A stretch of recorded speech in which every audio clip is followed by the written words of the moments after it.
Salut à tous, salut. Aujourd'hui, je ne suis pas seule, comme vous avez pu le remarquer.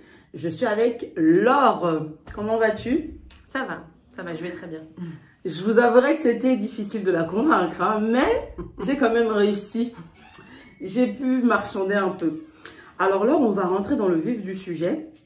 Pourquoi est-ce que j'ai désiré t'inviter aujourd'hui sur notre plateau? Parce que tu vas pouvoir nous partager un petit peu ton expérience, ton vécu. Il y a un constat aujourd'hui que nous faisons dans la jeunesse, et même dans la jeunesse chrétienne, les mariages ne durent plus. Les gens se marient, 9 mois après, 2 ans maximum, les mariages se brisent.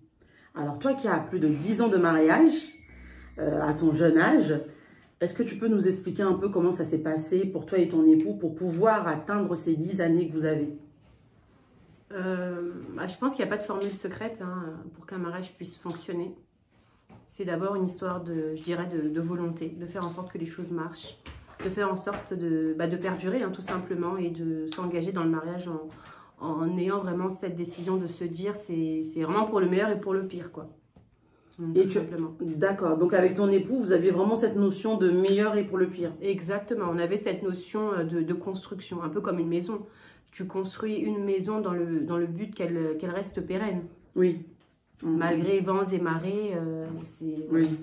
Comme ça qu'on avait vraiment la conception du mariage. D'accord. Alors aujourd'hui, dans les prédications, dans les émissions, on voit beaucoup le thème, le choix du conjoint.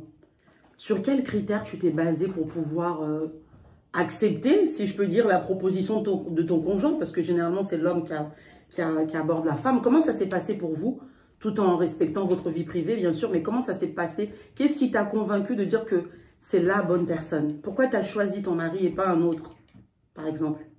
Après, moi, je pense que ça, c'est une question à laquelle on ne peut pas donner une réponse, je dirais, générale pour tout le monde. Il y a des choses qui se sentent, il y a des convictions comme ça. Lorsque tu es avec une personne, tu sens que c'est elle.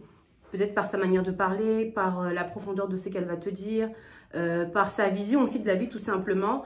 Il y a des personnes avec lesquelles tu vas te sentir en confiance, tu vas te sentir à l'aise. Et quand tu es avec ces personnes, tu sens que c'est la bonne personne. Donc moi, c'est comme ça en fait que mon choix s'est basé. Mon choix ne s'est pas basé sur le matériel, bien évidemment. Ça ne s'est pas basé, je dirais, sur un intérêt quelconque. Mais je me suis d'abord sentie en confiance. J'avais besoin voilà, d'être en confiance, d'être en sécurité. Et c'est ce que j'ai vu en fait chez mon mari. Gloire à Dieu. J'ai retenu, tu as parlé de confiance et de sécurité. Et souvent on dit, c'est des phrases assez célèbres, que les femmes, dans le choix du conjoint, elles recherchent un père. Le côté protecteur, c'est-à-dire confiance et sécurité. Donc tu l'as détecté tout de suite chez ton conjoint? Il était salarié à cette époque-là, étudiant, enfin, comment tu as détecté cette sécurité? Comment je l'ai détecté? Alors après, c'est quelque chose qui ne va pas forcément se détecter, je dirais, par rapport à la condition matérielle de la personne. Mais c'est plutôt par rapport à son état d'esprit, à sa manière de voir les choses, comme je l'ai dit tout à l'heure. Et voilà, moi, c'est vraiment au fil du temps que j'ai pu me sentir en confiance. D'accord, très bien. Et qu'est-ce que tu pourrais dire à une jeune fille, à un jeune garçon qui nous suit, qui se pose des questions, comment réussir son mariage? Quel conseil tu pourrais donner concrètement à un garçon et à une fille aussi? C'est une très bonne question. Il n'y a pas très longtemps, moi, j'ai assisté à une dot. Et en fait, l'une des personnes qui était à cette dot disait comme ça que le mariage est une chance. Je l'ai traduit pour Lingala. Il a dit que le mariage est une chance. C'est une grâce, je dirais. C'est une grâce d'être marié. Après, voilà, tout dépend de comment est-ce qu'on voit les choses. Mais une personne qui est vraiment engagée dans ce processus, c'est une grâce qu'elle a. Et je dirais aussi, si je dois donner un conseil, aimer, parce que je pense que la chose la plus importante, c'est d'abord de ressentir de l'amour pour la personne. Quand on aime, la Bible même nous le dit, il y a des défauts qu'on ne voit pas pareil. Il y a des manières peut-être que l'autre va avoir que l'amour saura couvrir. L'amour, en fait, est vraiment une qualité qui couvre, je dirais, voilà, une multitude de choses dans le mariage. Quand on aime, on va avoir tendance à avoir une certaine patience pour l'autre, une compréhension aussi de l'autre. Quand on aime, en fait, on va aussi désirer élever la personne vers le haut. Parce que c'est ça le but du mariage. Hein. Lorsqu'on se met lorsqu'on est en couple avec une personne, le but c'est de pouvoir aussi élever la personne, l'élever dans plein de formes, dans diverses dimensions. Oui. Mais vraiment faire en sorte que, voilà, au départ tu as peut-être un produit brut et avec le temps tu as un produit fini, quoi. Waouh, c'est merveilleux ce que tu viens de dire. C'est vraiment ça et c'est très édifiant et je voulais vraiment avoir une personne. Vous savez, quand on vit la chose, ça paraît plus crédible. Et si on peut se le permettre, quelles sont les difficultés ou les bémols du mariage? Parce qu'on suppose que tout n'est pas rose. Quels sont les points négatifs, si on peut, bien que ce soit une bénédiction, comme tu l'as dit tout à l'heure, une grâce. Quels sont les points négatifs ou les difficultés réelles dans un mariage? Après, il est vrai qu'un mariage, quand même, ça change une vie. Parce que tu penses pour deux. Normalement, dans un mariage, tu n'as pas cette notion d'égoïsme. Avant de prendre une décision, tu réfléchis d'abord aux conséquences que cela peut avoir pour l'autre. Les bémols, comme dans toute chose, hein, il y a toujours, voilà, je dirais un côté un peu plus négatif. Mais c'est pas ce côté-là, je dirais, qu'il faut faire ressortir. Principalement, ouais. Un côté négatif, les difficultés, parce qu'au jour d'aujourd'hui, je vois beaucoup de personnes qui s'engagent dans le mariage sans réellement savoir ce qui les attend. Est-ce que tu étais aussi dans cet état-là quand tu t'es engagée, tu savais pas trop ce qui t'attendait? Les études parlent souvent de problèmes financiers, infidélité. Enfin, comment est-ce que ça se passe un mariage face à la difficulté? Des fois, peut-être ça peut être la maternité pour d'autres, les finances. Après, je pense qu'on n'est jamais assez prêt. Hein. C'est comme dans toute chose. Hein. Quand on s'engage dans une nouvelle aventure ou dans un nouveau projet, il y a toujours une part d'incertitude, de doute. Et si jamais je n'y arrive pas, et si jamais les choses ne marchent pas, ça, c'est général, je dirais, à divers secteurs. Oui. Et dans le mariage, c'est la même chose. Parce que connaître une personne en dehors, la voir en dehors et vivre avec, c'est deux mondes complètement différents. Parce que c'est lorsqu'on est avec la personne qu'on voit le quotidien, qu'on voit les petits défauts, qu'on voit les faiblesses. Mais justement, l'amour qu'on va avoir pour cette personne va nous aider à couvrir justement ces petites choses, comme j'ai dit tout à l'heure. L'amour couvre la multitude des Exactement, ouais. Effectivement, c'est vraiment ça. Et je sais que vous êtes un couple chrétien, un couple de serviteurs de Dieu. Quelle est la place de votre relation avec Dieu au sein de votre foyer, de votre couple, aussi de votre histoire d'amour? Parce qu'aujourd'hui, c'est un foyer parce qu'il y a des enfants, mais quelle est la place de Dieu dans votre histoire d'amour? J'ai envie de commencer comme ça. Dès le départ, en fait, Dieu a vraiment été, je dirais, le fondateur, le créateur, celui que nous avons mis à la base de notre relation. C'est très important d'ailleurs lorsqu'on est en couple de prier ensemble, d'avoir des temps de prière ensemble et de d'abord mettre, en fait, je dirais, Dieu à la première place. Même la Bible nous le dit, hein, lorsque Dieu a créé Adam et Ève, il a d'abord créé Adam, qui s'est ensuite assoupi. Et puis par la suite, en fait, il a créé Ève. Il a d'abord voulu avoir cette relation personnelle avec elle. Ça montre aussi quelque part à la femme que lorsqu'elle passera par des difficultés aussi dans le couple, qu'elle doit d'abord avoir recours en fait à celui qui l'a connu d'abord. Et vraiment, moi, c'est ce que je mets en pratique dans mon mariage. Je fais d'abord appel à Dieu. Je mets vraiment Dieu au centre de ma vie de couple, au centre de ma relation. Vraiment, mettre Dieu au centre de la relation. D'accord. Et au sein de l'Assemblée, tu œuvres dans quel service? Ton époux dans quel service? Quel département? Alors, au sein de l'Assemblée, donc cette résurrection, moi j'œuvre, je suis un peu multitâche, hein. je fais beaucoup de choses. J'œuvre au sein de l'Écodim, au sein de l'évangélisation aussi, et puis au sein de tout ce qui est formation biblique. D'accord. Et ton mari? Mon mari, lui, il est également au groupe d'évangélisation. Ouais. D'accord. Oui, c'est vrai que c'est vraiment un couple qui œuvre pour le Seigneur. Et avec la maternité, est-ce que ça change la vie de couple? Quelle est l'évolution lorsque les enfants arrivent? Vous étiez à deux. Et là, il y a une troisième personne qui s'installe. Comment vous avez géré le fait de devenir parent? c'est aussi un bouleversement, hein, je dirais. Hein. Ça a ses côtés positifs, mais aussi voilà, quelques inconvénients, je dirais. Mais c'est la continuité hein, dans un couple. Voilà, dans un premier temps, le couple est à deux et puis dans la continuité des choses, on est amené à avoir des enfants. C'est une bénédiction, c'est aussi une grâce et ça apporte, je dirais, un plus aussi dans la vie du couple. Ça apporte des nouveaux défis, des nouveaux challenges. Et puis, moi, je pense aussi que le fait d'avoir des enfants, ça permet aussi de vérifier, je dirais, la solidité du couple. De consolider. Exactement, parce qu'avec les enfants viennent aussi voilà, de nouvelles choses, une nouvelle organisation, des compromis qu'il faut également faire. Et puis, ça permet aussi de voir aussi qui est réellement attaché au couple, je dirais. C'est vrai. Et là, pour vous, c'est 50-50, hein, j'ai l'impression. C'est l'image que vous donnez, vous arrivez à gérer en tout cas. Oui, honnêtement. C'est vraiment une équipe. C'est pas évident au quotidien, mais ça va, on y arrive avec de la communication. Hein, parce que tout est question de communication, avec de la communication, avec de l'amour, avec Dieu aussi, voilà, à la base de cette union, on y arrive. En tout cas, on te remercie d'avoir répondu présente à notre invitation. Et par rapport à ce que tu vois aujourd'hui sur les réseaux sociaux autour de toi, pourquoi est-ce que les mariages ne durent plus d'après toi?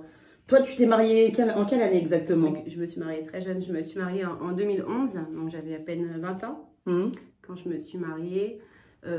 Après, oui, je pense que c'est une question de choix. Hein. Le choix déterminera en fait avec le temps si le choix était bon ou pas. C'est le temps en fait. Le temps est vraiment cet outil qui nous dira si on avait raison ou non. Mais pourquoi aujourd'hui, d'après toi, les mariages ne tiennent plus, surtout chez les jeunes?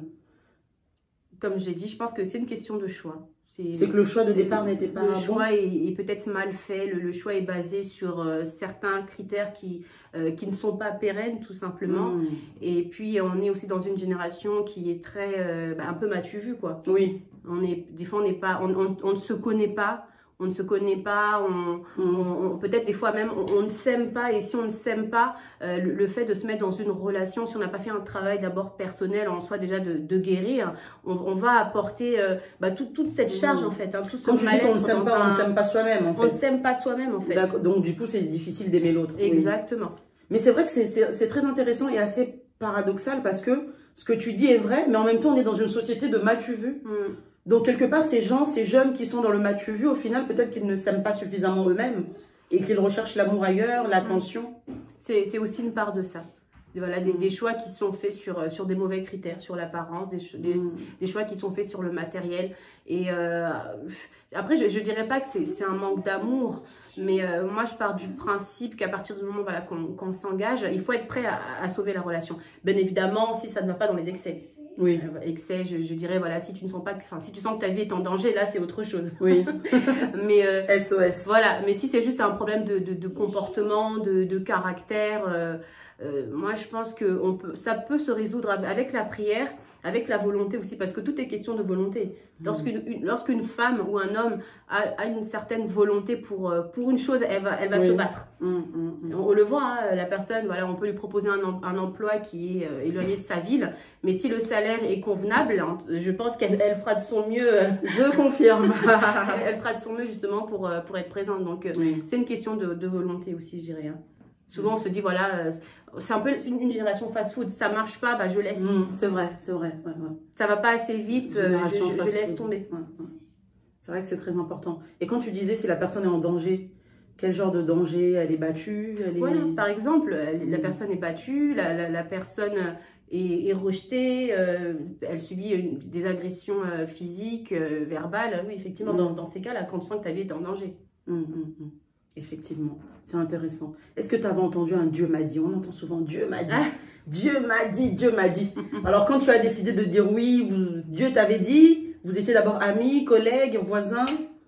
Non, pas du tout, pas du tout. Je dirais que moi, Dieu ne m'avait pas forcément dit, mais après, lorsque j'ai connu la personne, j'ai quand même eu un temps dans la prière. Et puis il faut aussi parler avec la personne. Oui. Pour connaître quelqu'un, il faut aussi la fréquenter.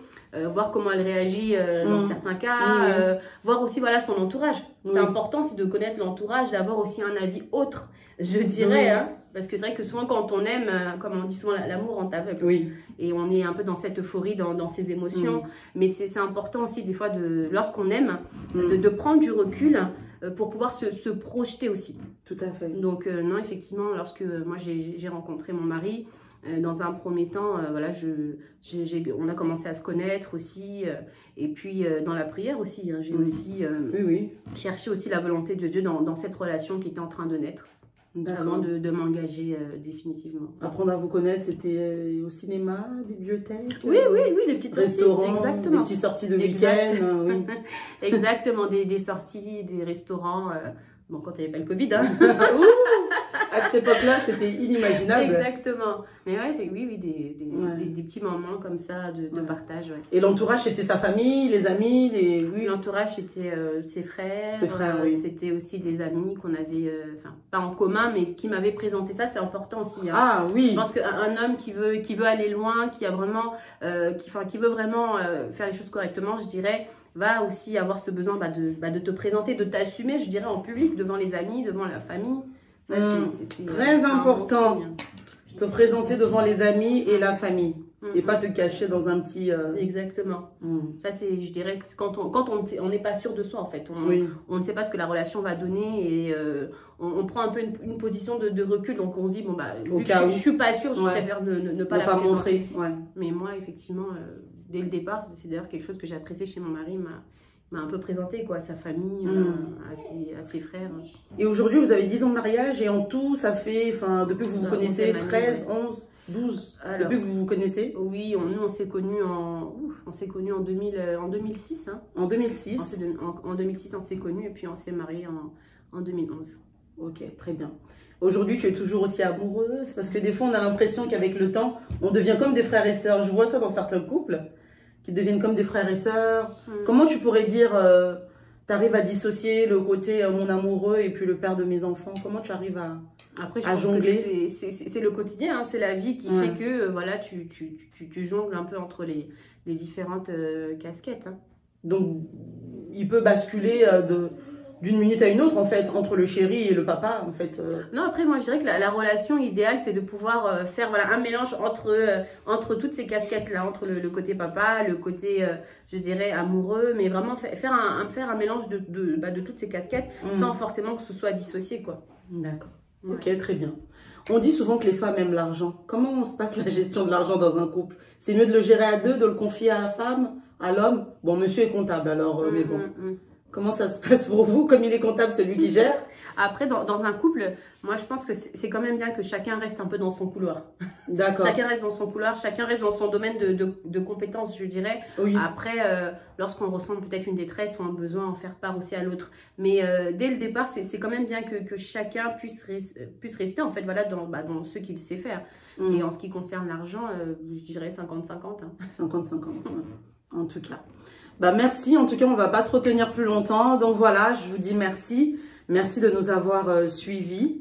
Donc c'était vraiment très important, ce sujet me tenait à cœur parce que il y a beaucoup plus de crédibilité comme je l'ai dit au départ. Voilà, donc j'espère que ça vous a vraiment aidé, que ça pourra aussi répondre à certaines de vos questions. Voilà, bah écoute Laure, merci encore. Merci à toi, c'était un plaisir. Merci. Merci, ça s'est très bien passé. En tout cas, je te remercie. À très bientôt. Salut.